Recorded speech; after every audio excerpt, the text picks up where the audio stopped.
Msieħba soċjali li tkellmu ma' One News urew sodisfazzjon għad-deċiżjoni tal-Gvern li l-COVID wage supplement jitnaqqas gradwalment mix-xahar id-dieħel iżda jibqa' jingħata sa l-aħħar tas-sena.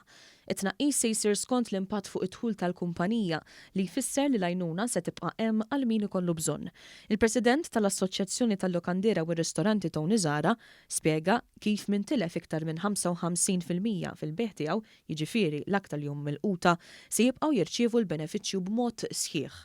Il-wage supplement mhuwiex se jieqaf għal kulħadd l-istess. Infatti jekk inti tlift iktar minn 55% minn tat-turnover tiegħek, allura se tibqa' l-istess sal-aħħar tas-sena.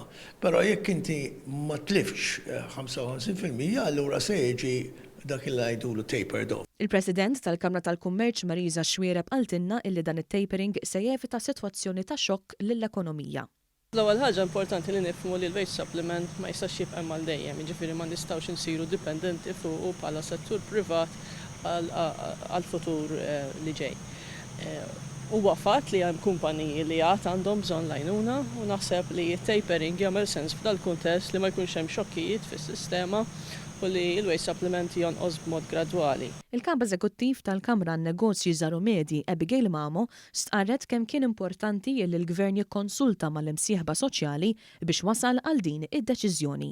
Naħseb l-iktar parti importanti hija kif wasalna ovvjament għal din id-deċiżjoni li saret b'konsultazzjoni sħiħa.